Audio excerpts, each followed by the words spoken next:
kamukha kung ilan ang trolls na hawak niya. Handa na ba kayo mga bata? Jerry, Bobo! Mga bobo. Okay, here we go. Tingnan natin si Liza Tanas. Ayan, mga trolls ni Lisa Marcos.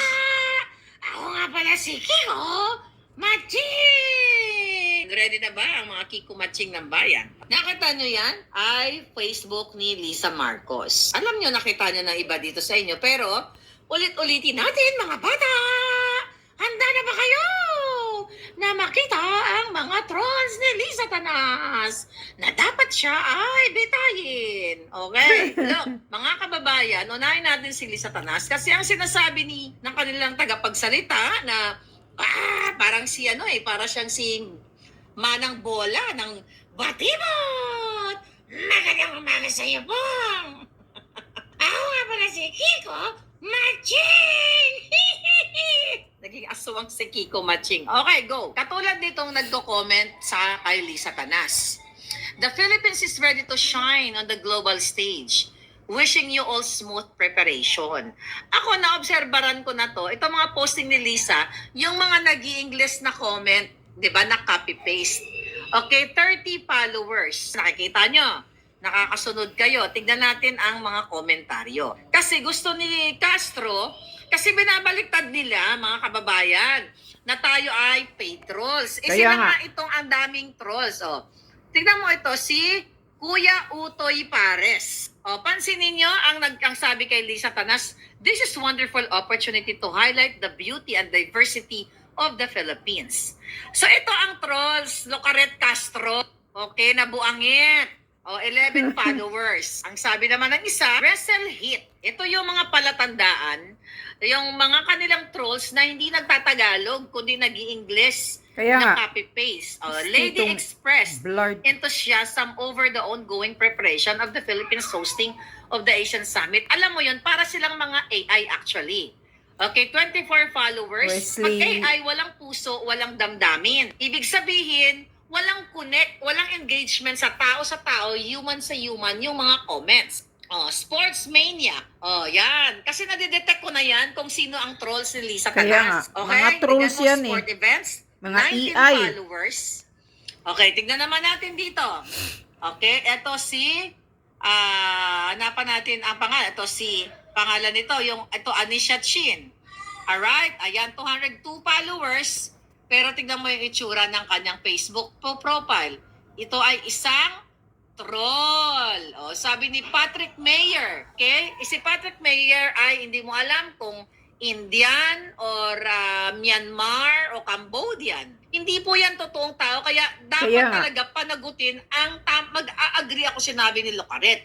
Pero unahin niyang tagpasin yung amo niyang sindikato. Dahil sinasabi niya ito daw ang mga trolls ay hindi na nagpapahayag ng expression o ng freedom of expression. Totoo naman siya. At ang amo niya na pinagsisilbihan ng Manang Bola na yan ay mismo ang nagpapakalat ng trolls. Ito nga dapat imbestigahan ito ng mga ulupong dyan sa Congress. O, tignan natin ito. Okay, ito English. I hope we show Asia how great our country. O, tignan mo. O, nakatalikod, automotive, aircraft, and boat. Paid siya. Ang mga nagko-comment, mga page. Hindi tao. Shop ka na. Okay, tignan nyo. Napansin nyo? Mapapansin mo, shop ka na. Page. Okay, clothing. 3 followers. Hindi po siya personal account. So, mga ginagawa-gawa nilang page para mag-comment ng sila ang nagko-control. Ito, tama sinabi ni Locaret Castro na nagko-control ng naratibo para sabihin na si Lisa Tanas ay hindi butod, hindi mudlo, o mabuting ginagawa. Tignan mo itong si Queen's Legend. Page siya. Tignan nyo, page. 3 ang follower. Yung Gab-Gab, okay? Si Marcos Jr., ang kanyang profile picture. Page din. Okay? Kaya pumunta ka sa ni Bangag Jr., ganito din. Lupang Sinilangan. Hindi nyo ba napapansin? O napansin nyo na, yung pattern. Hindi po ganyan mag-comment, hindi po ganyan ang organic na comment. Bakit puro page? Bakit hindi personal? Eto, tignan mo, thrift shop. Page din. O punta tayo sa mga random Thrift Facebook. shop. Punta natin. Ayan, kasi alam nyo na yan eh. So, puntahan natin ang Facebook ko. Okay? Puntahan natin si Boljakan. Okay? Tignan natin, no? 162. Dapat million-million na yung followers natin. Pero syempre, ayan. Naka-live si Palangga. So, tignan natin. Ayan. O, yan. May mga comment kayo. O, si Giovanni, nakikita ko. Wag na yung live na yan. Dito tayo sa luma. Okay? Tignan natin. Ito. Katulad nito, 572 comments. Tignan natin, ha? Oha. Tignan natin yung mga comments sa atin. Okay? Tignan natin to si Rolf. Ito, English. Di ba? Yan ba ay page? Hindi. Si Rolf G. Tanyola ay personal account. Personal account. Okay, personal account siya. Si Carlito, personal account. Ibig sabihin, tao sila. Hindi sila page. Si LV Castillo from Calawag, personal account. Nakita niyo yung pagkakaiba? Yan, dito niyo makikita mga kababayan kung sino ang talagang nagpapakalat ng Fake mga news. trolls. At tama, itong si Manang Bola. So makikita ninyo, yan, nagpapanik na nga si Ngagba. Alright, so yan yung troll army ni Bangag. Actually, paulit-ulit na lang tayo. So ngayon, sinasabi nila na tayo ay bayad at tayo ay bayad tayo ng pogo. So paulit-ulit ko na sinasabi sa inyo. Alam nyo, eto yan.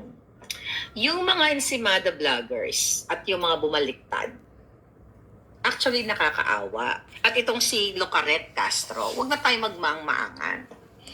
I have a lot of evidence na may mga ebidensya kasi na ito ay protection na hindi mo pwedeng ipakita. Depende na lang kung aatakihin ka ng mga taong ito. Okay? So far, tahimik sila.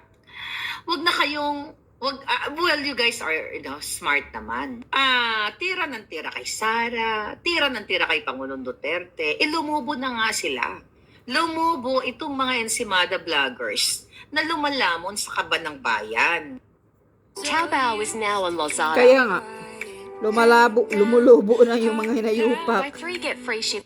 Kaya, kailangan na talagang, Comelec nangaharas. O ito, pinag-usapan namin kanina. Itong si itong si George Garcia, ay hinaharas itong si Respicio, isang lawyer. Isang lawyer at TCPA, candidate. like Attorney Glenn Chong, dahil siya ay nagpalabas ng video awareness na kung saan na pwedeng ma-hack at pwedeng imanipula ng Comelec, ng hacker, ang ating halalan.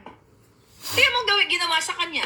Kinasuhan. Siya. Oh. Ang gasto sa kanya ay, ang sabi nga niya, obsolete na itong batas na ito. I mean, parang hindi ito popular na batas na ginagawa. Okay, Article 154, Revised Penal Code, Publication and Unlawful Utterances. Na ibig sabihin na ang nilalaman daw ng kanyang video na awareness ay labag sa batas. Okay? Dahil ito ay nakakasira sa estado natin, sa estado ng Pilipino, buong Pilipinas. Dahil nagpapakalat siya ng illegal or unlawful nga or kasinungalingan. Paano maging illegal o unlawful ang nagsasalita na eksperto sa kanyang field? Abogado pa. Di ba naman? Hindi katulad kay Locaret Castro. Na pinapaliwanag niya na pwedeng manipulahin ang makina through that source code, access code.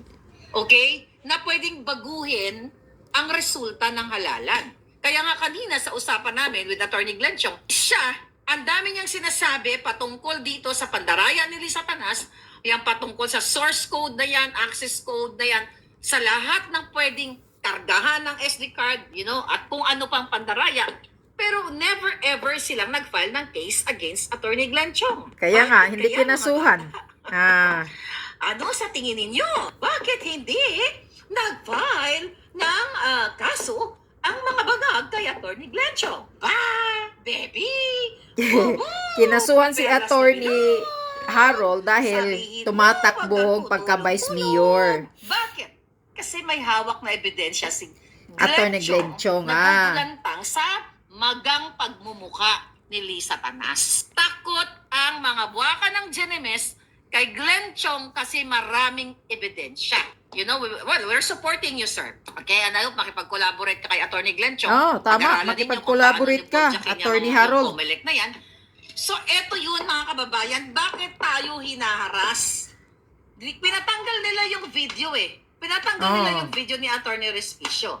Attorney Doon sa Harold awareness video Respicio. niya. Bakit nila pinatanggal? Hindi ba dapat i-preserve nila as evidence yun? Dahil siya ay kinasuhan, di ba? Bakit nila pinatanggal? Dapat i-preserve mo yung ebidensya. Hindi ba malinaw sa sikat ng araw na itong baka ng inang George Garcia at Bangag at si Lisa Tanas lahat ng author niyan, inuutusan niya na harasin nyo itong mga Yeah. tao about sa election kasi dadayain talaga nila yung election. Kanina Yeah. na pag-usapan natin namin din yung tungkol sa online voting na walang information dissemination ang mga embahada ng Pilipinas sa Canada, sa Europa o sa iba pang mga lugar at hindi ipinapaliwanag sa ating mga overseas absentee voters kung paano ang gagawin nila. Nabanggit ko nga doon, isa sa mga in-erase ko na katanungan kasi yung mga elderlies natin, mga elder sisters natin, ating mga lolo't lola, nanay, na hindi naman ganun kateki, dapat na mayroong information dissemination kung paano ang gagawin na sa online voting. At yung online voting na yan, intended yan para talaga dayain ang halalan o ang boto ng OFW. Why? Kasi alam ni Lisa Tanas, alam ni George Garcia, alam ng Bangag administration na hindi sila mananalo sa overseas voters. Yan ang katotohanan dyan. Ang Correct. intensyon ng online voting na yan para dugasin, para dayain kayo. Kaya nga nagtanungan kami kanina, ano ba ang ultimate solution? Sabi ni Prof. Ana, hindi election ang ultimate solution. Ako, the ultimate solution is to gurgur all the bangags. Correct. Imagine nyo kung magurgur nyo lahat yung mga yan.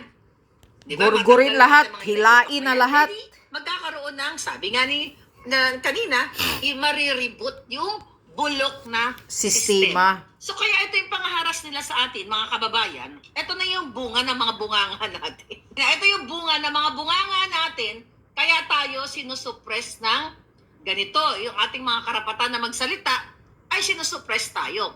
Tapos yung mga ensimada, syempre, sila ay mga tagapagtanggol ni Bangag. Kahit nakikita nila, ay ba dyan, alam nila adik si Marcos Jr. Pero takot sila. Takot sila.